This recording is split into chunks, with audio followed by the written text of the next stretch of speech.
The plane was buzzing with the usual excitement. People were dragging their luggage down the narrow aisle, trying to find their seats. Some were smiling, others looked tired, and a few were clearly impatient. In the middle of all this movement sat a man who looked calm, confident, and quietly proud. He was tall, dressed in a sharp black suit, and his watch gleamed under the cabin lights. His name was Marcus Hayes, a successful black CEO who had built his company from nothing. He wasn't loud or flashy, but there was something about him that made people turn their heads. He carried himself like someone who had earned his place in the world. Marcus had been given a VIP seat, one of the most comfortable spots on the plane, right near the front. He leaned back, pulled out his tablet, and began scrolling through a report.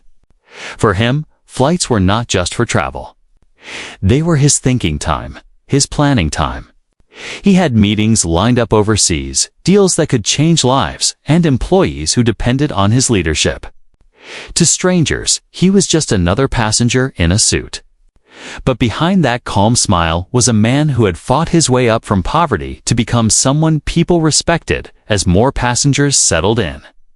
The flight attendants moved quickly up and down the aisle. They smiled, offered help, and checked seatbelts. The cabin lights flickered slightly as the crew prepared for takeoff. Marcus barely noticed.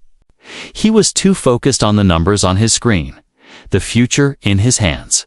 And then, suddenly, something unusual happened. A white man, dressed in casual clothes, stepped onto the plane. He looked tired but also irritated, as though he expected everything to go his way. Behind him trailed two flight attendants, whispering nervously. Their eyes kept darting toward Marcus's seat, the VIP seat. The man stopped in the aisle, glanced at Marcus, and frowned. He said nothing at first, but his expression was clear. He wanted that seat. Marcus looked up briefly, nodded politely, and went back to his tablet. But the tension in the air thickened. One of the flight attendants stepped closer to Marcus and cleared her throat. She forced a smile, the kind of smile people use when they're about to say something uncomfortable. "Sir," she said softly, "would you mind moving to another seat?" Marcus blinked, confused. "Excuse me?" he asked, his voice calm but sharp. "There's been a mistake," she continued quickly. "This seat has been assigned to another passenger. If you could just move back, we'd appreciate it." Marcus tilted his head. He checked his ticket again. VIP, clearly printed. There was no mistake. He had paid for this seat. He had earned this seat. He had boarded early because he belonged there. "I believe this is my seat," he replied firmly. "It's written right here." The flight attendant's smile faltered. She looked back nervously at the white passenger, who was now standing with his arms crossed, staring directly at Marcus as if waiting for him to give up. The other passengers began to notice. Heads turned. Whispers spread. Some frowned in silence. Others looked away uncomfortably. Not wanting to get involved, the second flight attendant stepped forward now, her tone sharper, more insistent. "Sir, please cooperate. We need you to move." Marcus's chest tightened, but his face remained calm. "And may I ask why?" "I checked in early. I was given this seat." The attendants exchanged nervous glances. Neither gave him a clear reason. They didn't mention upgrades. They didn't mention a system error. All they said, again and again, was, "We need you to move." Marcus understood then. It wasn't about a mistake. It wasn't about rules. It was about who he wasn't, who the other man was. Inside, a storm began to brew. Years of being overlooked, dismissed, judged by his skin before his achievements, all came rushing back. He had worked too hard, sacrificed too much, to still be treated like he didn't belong. But Marcus was no stranger to humiliation. He had faced it many times before, slammed in his face. Investors who didn't take him seriously, people who laughed at his dreams. And each time, he had risen higher now, Sitting in that seat, he felt the old fire return. He didn't raise his voice. He didn't cause a scene. Instead, he said quietly but firmly, "I will not move. This is my seat." The air grew colder. The attendants exchanged more frantic glances. The white passenger scowled, muttering under his breath. Passengers all around leaned in, sensing something bigger was unfolding. Marcus adjusted his tie, sat up straighter, and returned his eyes to his tablet. Outwardly, he looked calm, but inside, his heart was racing. He could feel the weight of every pair of eyes on him. He could feel the unspoken tension pressing down like a heavy blanket. What he didn't know was that this ordinary flight, this single refusal was about to explode into something far bigger than anyone on that plane could imagine. 5 minutes later, the decision made by the flight attendants would change everything. But for now, all Marcus could do was hold his ground in silence, in dignity, in unshakable resolve. The silence inside the cabin didn't last long. What had started as a polite request quickly turned into a scene that no one on board could ignore. The white passenger shifted his weight, his arms still crossed, and let out a frustrated sigh. His voice carried across the aisle. "This is ridiculous," he muttered, loud enough for everyone to hear. "Why am I standing when that man is sitting in my seat?" The word that cut sharper than any insult. It wasn't just about a seat anymore. People could feel it. A few passengers lowered their eyes, pretending not to notice, while others stared openly, curious to see how the drama would unfold. Marcus kept his gaze steady, his posture unshaken. He wasn't a man who shouted or fought. He believed in dignity. But the two flight attendants weren't backing down. One of them leaned closer, her voice firmer now. "Sir, you need to move. If you don't, this will cause delays." Marcus didn't blink. He tapped the screen of his tablet, locked it, and set it gently on his lap. Then he looked her directly in the eyes. "I paid for this seat. I was assigned this seat. I am not moving." The air grew heavy. A ripple of whispers spread like a wave across the cabin. Some passengers murmured their agreement. "He has a right to sit there." Others whispered doubts. "Why doesn't he just move and avoid trouble?" The white passenger scoffed, his voice rising. "Unbelievable. Do you know who I am?" The arrogance in his tone stung, but Marcus refused to flinch. He had heard that line before, in boardrooms, in negotiations, in places where people underestimated him until he proved them wrong. This time, however, he didn't need to prove anything. He had already earned his seat. The lead flight attendant returned, this time with a forced smile that didn't reach her eyes. She crouched slightly, lowering her voice as though she was doing Marcus a favor. "Please, sir, don't make this harder than it has to be. Just move to another seat. We'll make it up to you." Her words carried a false sweetness, but underneath was a warning. Marcus's jaw tightened. He could feel every eye on him, but he also knew this was bigger than just one flight. It was about respect. It was about dignity. And it was about the quiet line he refused to let anyone cross. He said nothing more. He simply sat still, like a rock in a storm. The other passengers were restless now.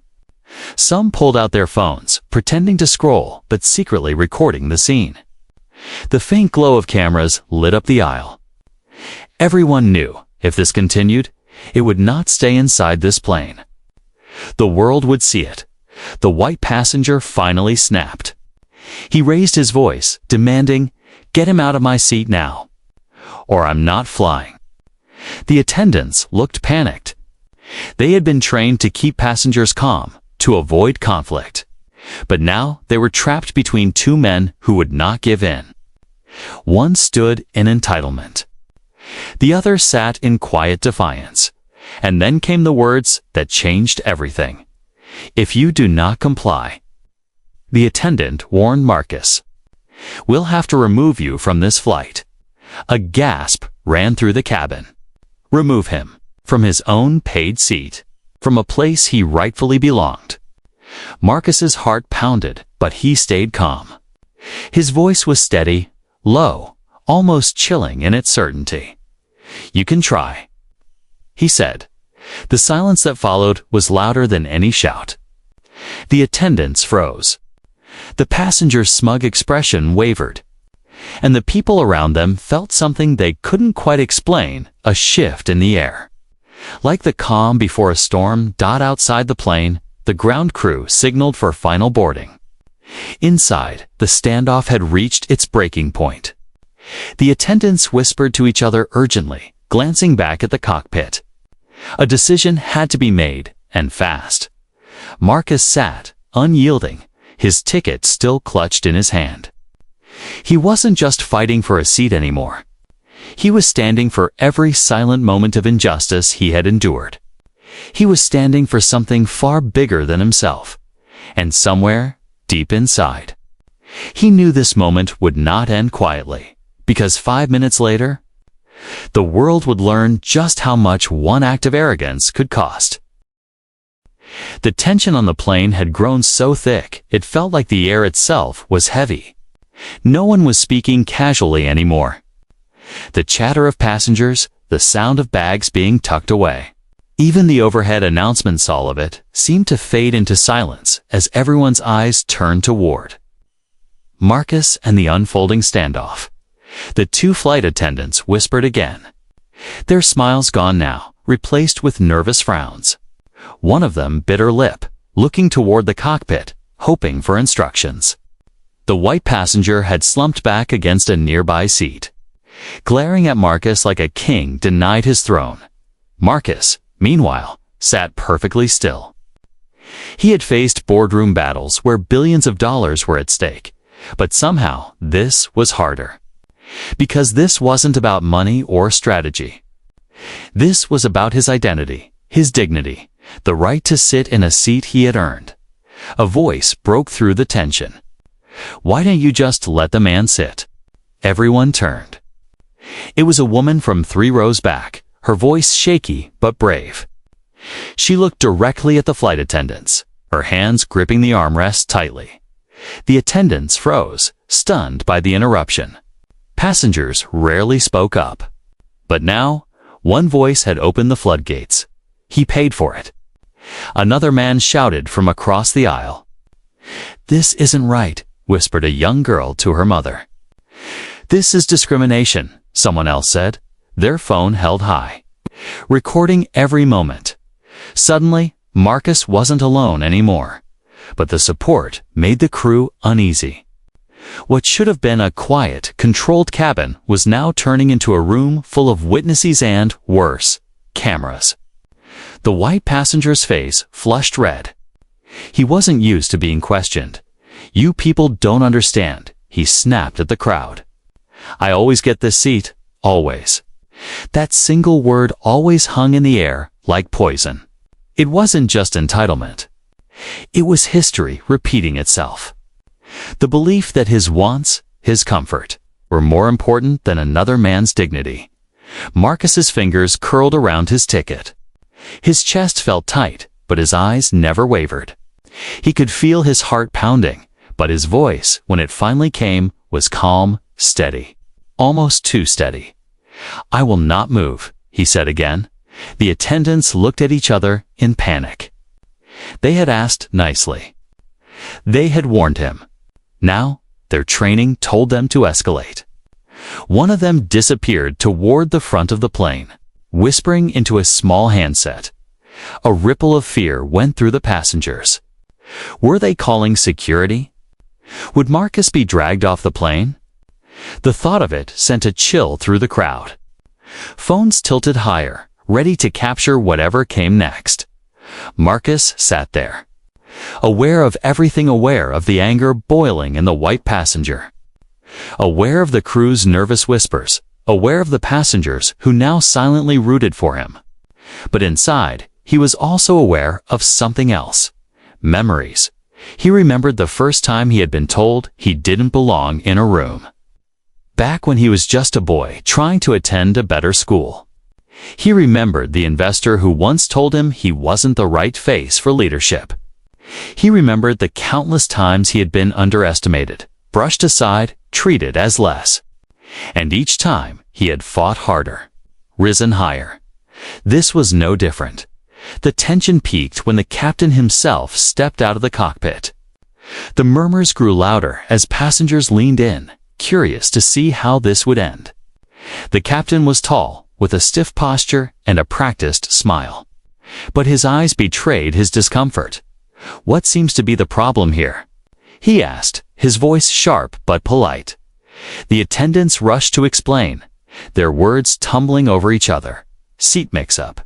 Refusal to move. Flight delay. The captain looked at Marcus. "Sir, is this your seat?" Marcus held up his ticket. Yes, clearly printed. VIP. The captain examined it quickly, then glanced at the attendants. His lips pressed into a thin line. He knew the truth.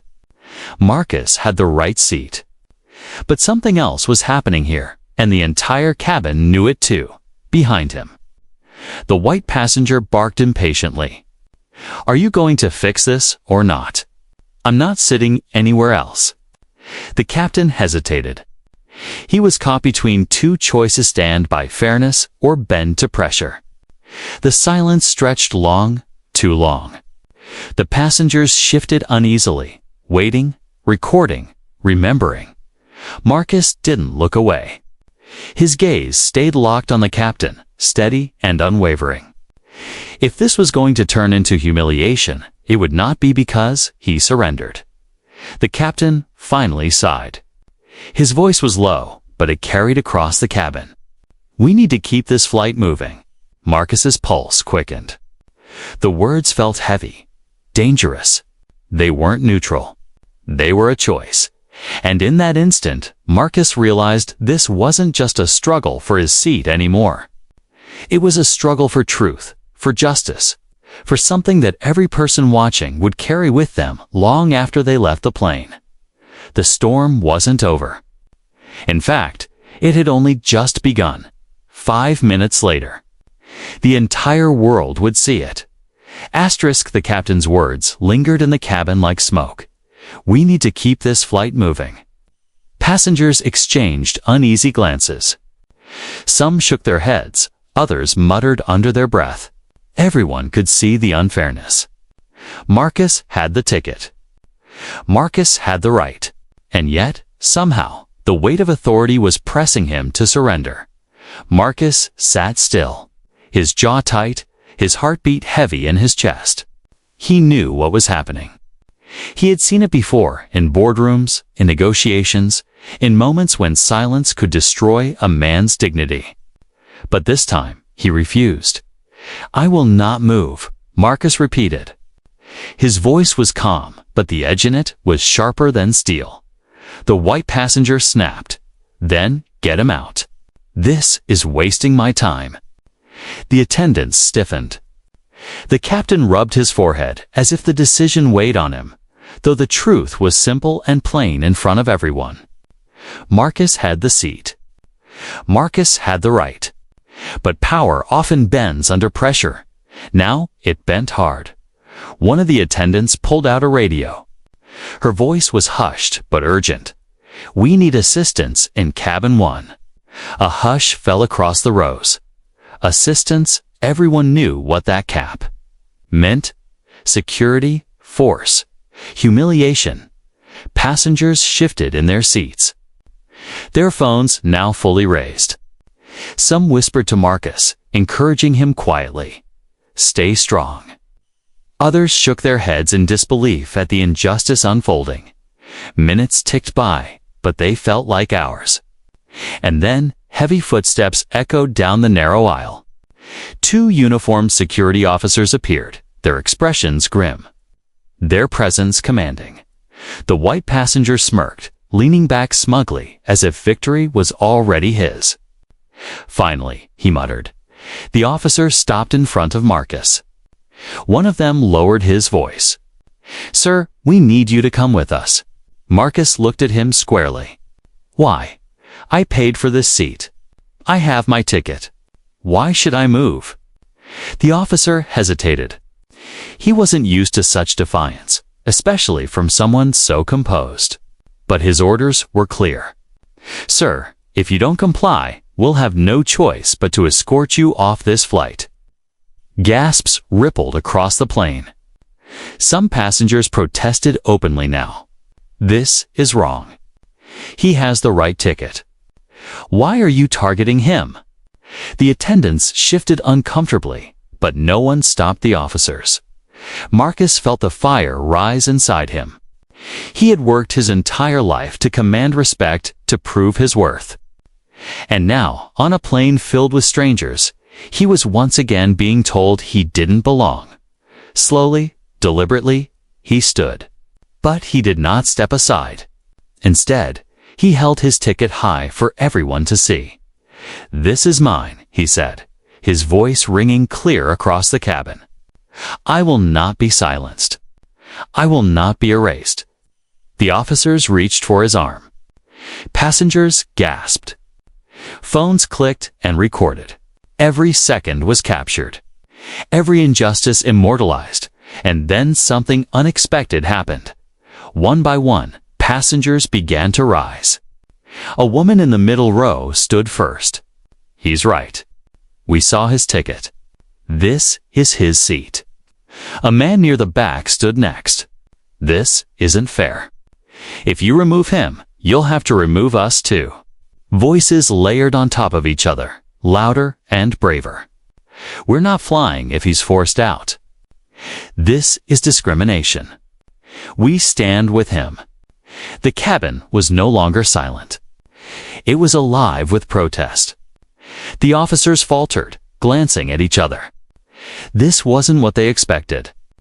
They were prepared to remove one man, not an entire plane of witnesses ready to resist. Marcus remained standing, tall and unyielding. He hadn't begged. He hadn't shouted.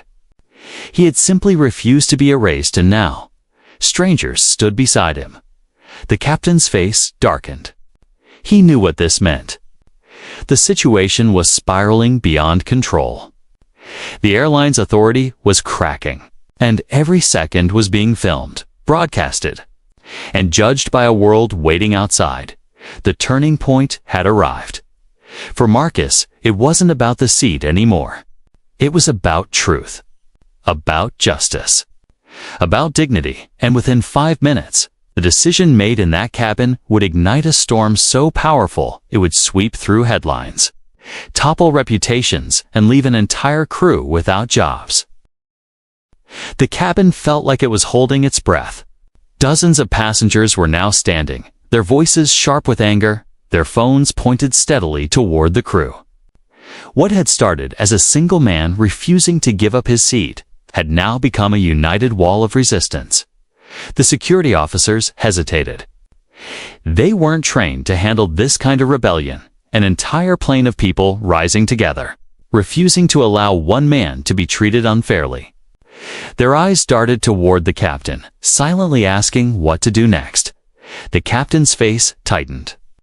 He had lost control of the situation.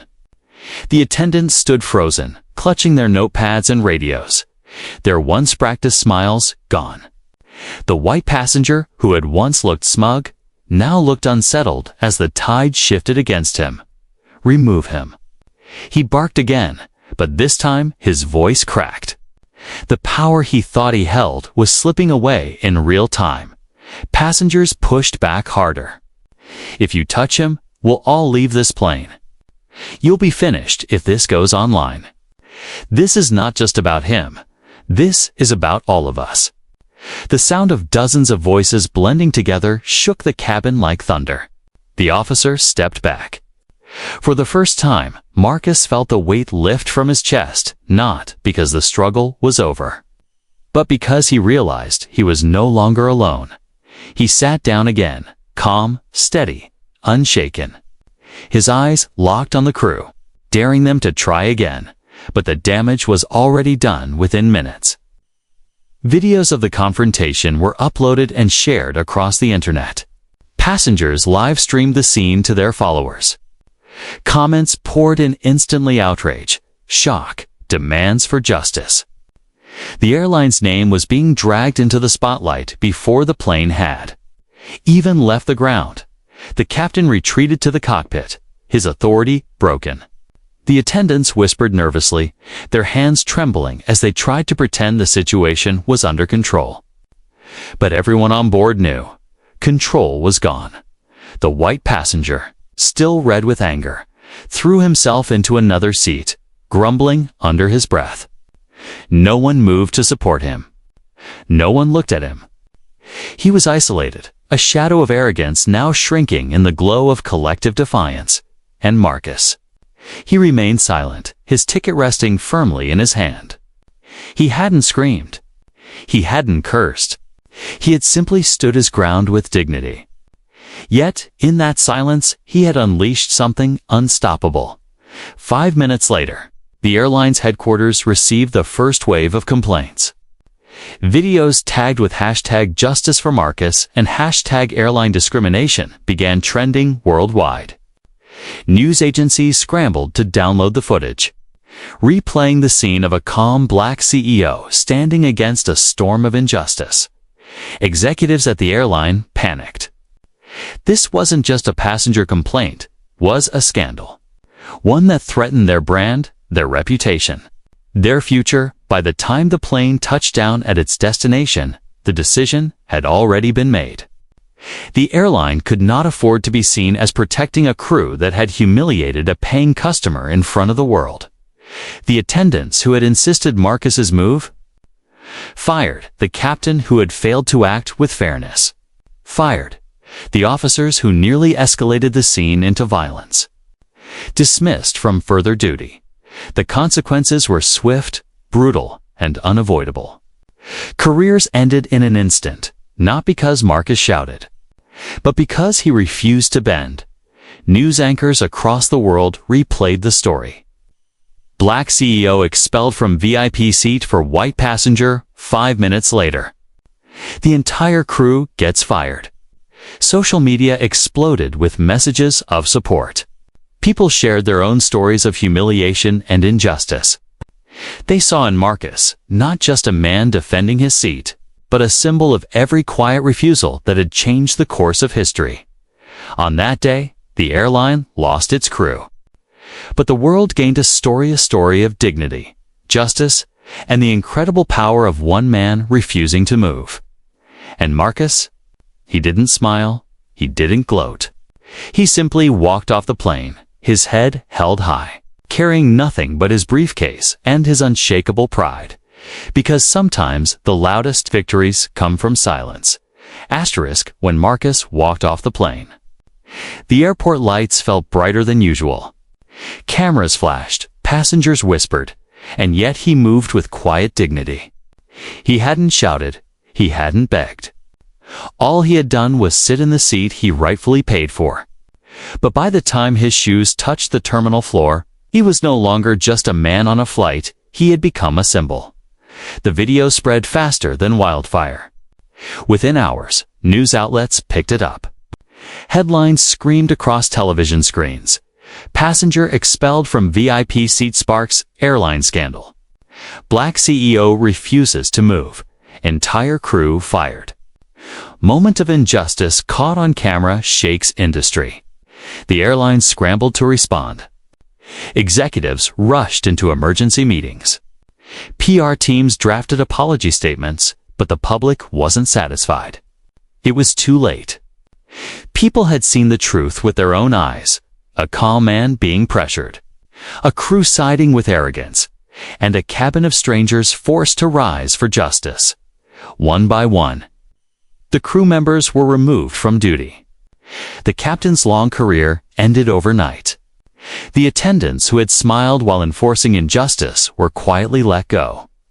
Even the security officers faced suspension. For years, they had worked without question, but this time, the world had been watching. Marcus didn't celebrate. He didn't call press conferences or brag about victory. He stayed silent, moving forward with the same quiet strength he had shown on the plane. Yet everywhere he went, people recognized him. Strangers approached him with tears in their eyes, shaking his hand. "You reminded us to stand tall," one woman said. "You gave us courage," whispered a young man who had once been thrown out of a store for looking out of place.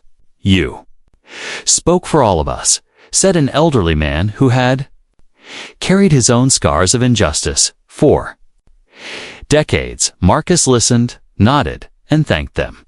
He never claimed to be a hero. He was simply a man who refused to be erased. But his refusal had changed more than he ever imagined. Soon, talk shows invited him. Companies called to show support. Universities asked him to speak to their students. He declined most, choosing to focus on his work. But the message had already spread without him saying a word. Dignity cannot be taken, it can only be surrendered. And Marcus had refused to surrender. Meanwhile, the airline stocks dropped. People canceled their tickets. Lawsuits began pouring in from passengers who had been on the flight, demanding answers, demanding change. What had started as one man's stand had become an entire industry's nightmare. The irony was sharp. The crew had believed they could pressure Marcus quietly, that the moment would disappear like so many others. Instead, their actions had been magnified until the world could not look away. And in trying to silence him, they had destroyed themselves. For Marcus, the resolution wasn't about revenge. It wasn't about watching others lose their jobs. It was about knowing the truth had been seen.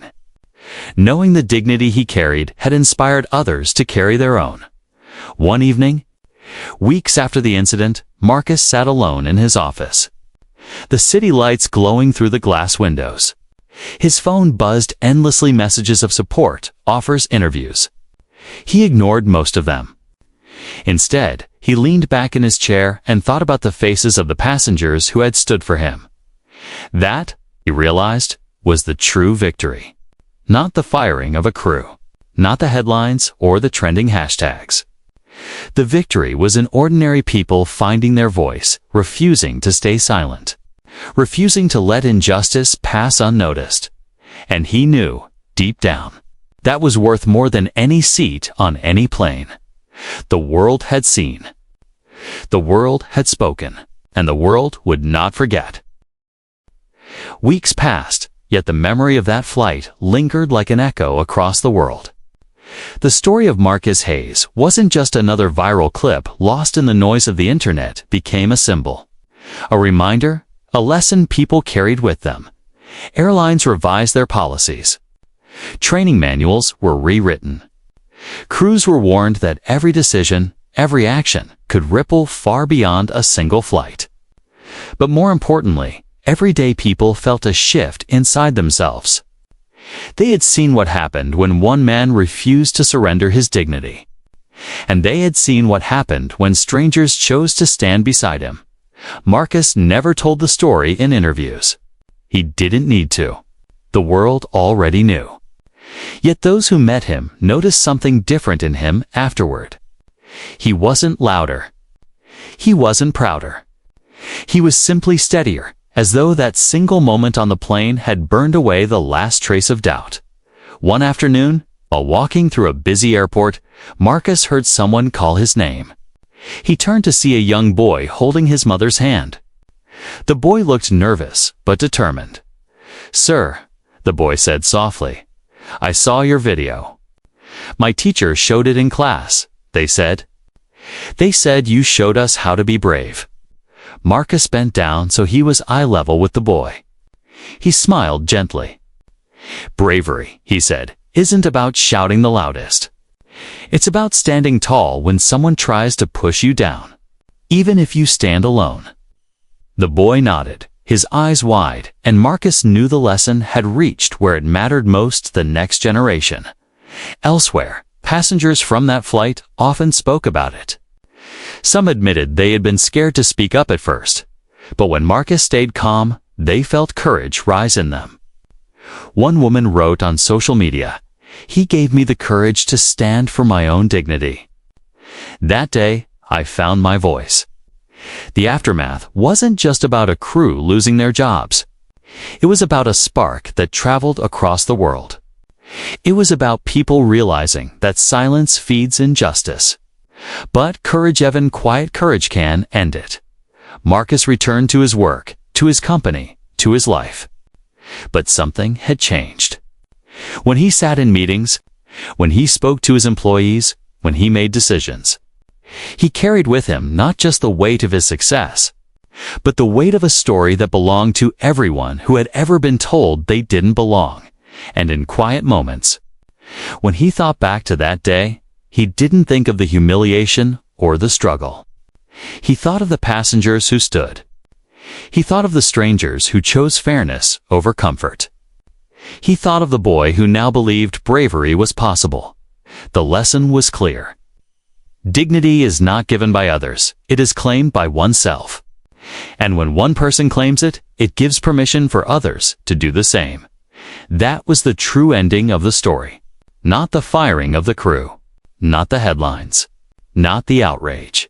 The true ending was the ripple that spread one man's refusal becoming many people's strength. And so, the world remembered not just the injustice, but the justice that followed. They remembered the calm voice that said, "I will not move." They remembered how that voice echoed far beyond a single flight, teaching millions that silence is not the same as peace. And compliance is not the same as respect. In the end, Marcus Hayes didn't just keep his seat. He gave the world a seat at the table of courage, dignity, and truth. And that was worth far more than any VIP ticket. Months after the flight incident, the world had largely moved on to other stories, other scandals. Social media trends shifted. News anchors turned their attention elsewhere. But for Marcus Hayes and for countless others who had witnessed or heard about his refusal to give up his seat, the story never truly ended. Quietly, in the shadows of public attention, something remarkable began to happen. Universities used his story as case studies for ethics and leadership. Human rights groups cited his calm defiance as proof that one voice, even if steady and quiet, could reshape an entire system. Airlines across the world began to adopt new policies, not just on paper, but in practice. Crew members were retrained, not simply on customer service, but on fairness, respect, and equality. It wasn't perfect, no industry changes overnight, but the spark had been lit. And every spark, given time, can start a fire. Marcus himself avoided the spotlight. He never sought fame from the moment. But letters still poured into his office, handwritten notes from strangers he would never meet. A mother wrote that her teenage son had finally reported bullying because he had seen Marcus stand tall. A teacher wrote that her students had started calling out unfairness in the classroom, refusing to stay silent. And an older man, with shaky handwriting, simply wrote, "Thank you. You gave me the courage I never had." One evening, Marcus was invited to speak at a quiet community gathering. He hadn't planned to go, but something urged him to accept. When he stepped onto the small stage, the crowd erupted into applause. Not the applause of fans, but of people who felt seen. People who had carried scars of their own. Marcus raised his hand to quiet the room. His words were simple, but they sank deep into every heart listening. "I didn't win because the crew was fired. I didn't win because the world recorded it. I won because I kept my dignity. And dignity, once you claim it, can never be taken from you." That's the lesson. That's the legacy. The room fell silent, not because the words were dramatic, but because they were true. People nodded, some wiping their eyes. And from that night onward, the legacy of Marcus Hayes wasn't just a viral headline.